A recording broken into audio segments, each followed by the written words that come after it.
Tea கடை வெடி cake எப்படி செய்கிறதுன்னு இந்த வீடியோவில் நம்ம பார்க்கலாம். வெல்கம் பேக் டு வாத்தியார் சமையல். நம்ம சேனலை சப்ஸ்கிரைப் பண்ணாதவங்க இருந்தீங்கன்னா கீழே இருக்க சிகப்பு கலர் பட்டனை அழுத்தி சப்ஸ்கிரைப் பண்ணி உங்கள் அன்பையும் ஆதரவைத்தாங்க. வீடியோவை கடைசி வரை பார்த்து லைக் பண்ணுங்கள். இந்த வீடியோ உங்களுக்கு பிடிச்சிருந்தா உங்கள் நண்பர்களுக்கும் ஷேர் பண்ணுங்கள். வாங்க வீடியோக்குள்ளே போகலாம். டீ கடை வெடி கேக் எப்படி செய்கிறதுன்னு பார்க்கலாம். இப்போ இந்த கேக் செய்கிறதுக்கு நமக்கு என்னென்ன பொருட்கள் தேவைன்னு பார்க்கலாம். முதல்ல மாவு உப்பி செய்கிறதுக்காக ஒரு பாத்திரத்தை எடுத்துக்கோங்க. அதில் ஒரு 2 டேபிள் ஸ்பூன் அளவுக்கு ஆயில் விட்டுக்கோங்க.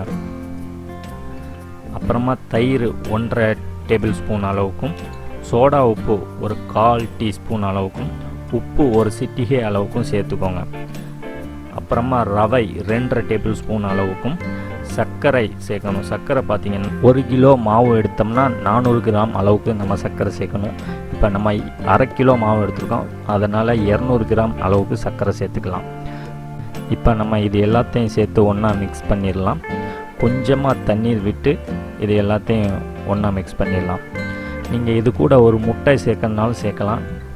முட்டை வேண்டாம் அப்படின்னு நீங்கள் நினச்சிங்கன்னா ஆயில் அதிகமாக சேர்த்துக்கோங்க. ஆயில் 1 டேபிள் ஸ்பூன் அளவுக்கு விட்டுறதை 2 டேபிள் ஸ்பூனோ 3 டேபிள் ஸ்பூன் அளவுக்கு விட்டுக்கோங்க. முட்டை சேர்க்கறதுனாலும் சேர்த்துக்கோங்க, ஆனால் முட்டை சேர்த்து ஆயிலை கொஞ்சம் கம்மியாக்கிக்கோங்க. இப்போ நம்ம இதில் மாவு சேர்த்துடலாம். 1/2 கிலோ அளவுக்கு மாவு சேர்த்துடலாம். மாவை அதோட மிக்ஸ் பண்ணி கொஞ்சமாக தண்ணீர் ஊற்றி மிக்ஸ் பண்ணுங்கள். கொஞ்சமாக தண்ணீர் ஊற்றி மிக்ஸ் பண்ணுங்கள். அதிகமாக தண்ணீர் ஊற்றிடாதீங்க. நம்ம சப்பாத்திக்கு மாவு பேசுகிற மாதிரி பேசுவீங்க, ஆனால் அதை விட சாஃப்டாக இருக்கணும்.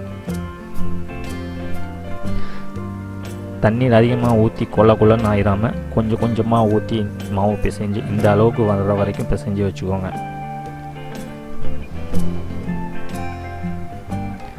இந்த அளவு வந்த உடனே நம்ம மூடி வச்சு 1 மணி நேரம் கழித்து அப்புறமா எடுத்துக்கலாம். இப்போ 1 மணி நேரம் அப்புறமா திறந்து பாருங்கள், மாவு ரெடியாக இருக்கும். இப்போ ஒரு கடாயில் எண்ணெய் எடுத்து சூடு பண்ணி வச்சுக்கோங்க. லோ ஃப்ளேமில் வச்சுக்கோங்க, ஹை ஃப்ளேமில் வச்சிடாதீங்க. இப்போ மாவு எடுத்து இந்த மாதிரி ரவுண்டாக உருட்டிக்கோங்க. சின்ன ரவுண்டாக உருட்டி எடுத்து கடாயில் எண்ணெயில் போடுங்க. மெதுவாக போட்டுருங்க. ஹீட்டை நம்ம லோ ஃப்ளேமில் தான் வச்சுருக்கணும். இந்த லோ ஃப்ளேமில் தான் ஒரு 1/4 மணி நேரத்துலேருந்து 20 நிமிஷம் வரைக்கும் அந்த கேக் ரெடி ஆகிட்டு இருக்கும். நம்ம அதிகமாக ஹீட்டு வச்சா உள்ளே வேகாது, வெளியில் மொத்தமாக கரிஞ்சு போயிடும். நம்ம ஹீட்டை மட்டும் லோ ஃப்ளேமில் வச்சு மெயின்டைன் பண்ணணும்.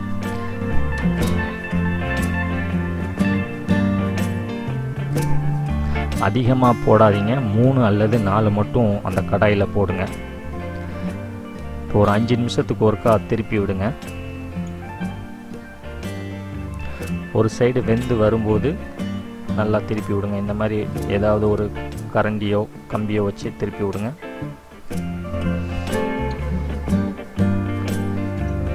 லோ ஃப்ளேமில் வச்சு மெயின்டைன் பண்ணிக்கோங்க ஹீட்டை.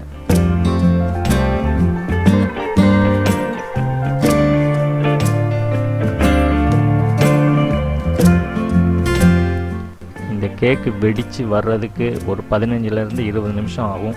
அது வரைக்கும் வெயிட் பண்ணுங்கள். லோ ஃப்ளேமில் வச்சுக்கோங்க.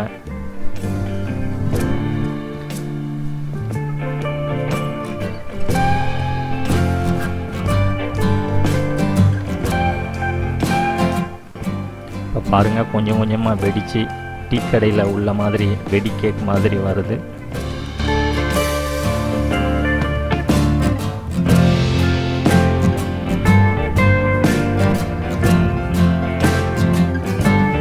இப்போ மாவு நல்லா வெடித்து நல்லா வெந்து வருது. இதுக்கு ஒரு 15லேருந்து 20 நிமிஷம் வரைக்கும் ஆகலாம். இப்போ நல்லா கேக் பாருங்கள் ரெடி ஆகிடுச்சு. இப்போ நம்ம இதை எடுத்துடலாம்.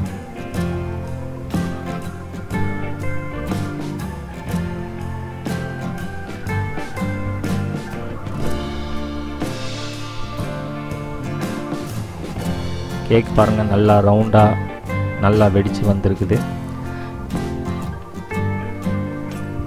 இப்போ அடுத்த நம்ம எடுத்து வச்சிருக்கிற அந்த மாவுலையும் ரவுண்டு சின்னதாக ரவுண்டு பிடிச்சி அதே மாதிரி செஞ்சு எடுத்துடலாம்.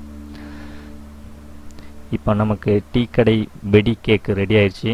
இதுக்கு பல பேர் இருக்குது. வெடி கேக்கு, வெட்டு கேக்கு, முட்டைக்கோஸ் கேக்குன்னு சொல்லுவாங்க. இதை உங்கள் வீட்டில் நீங்கள் செஞ்சு பாருங்கள்.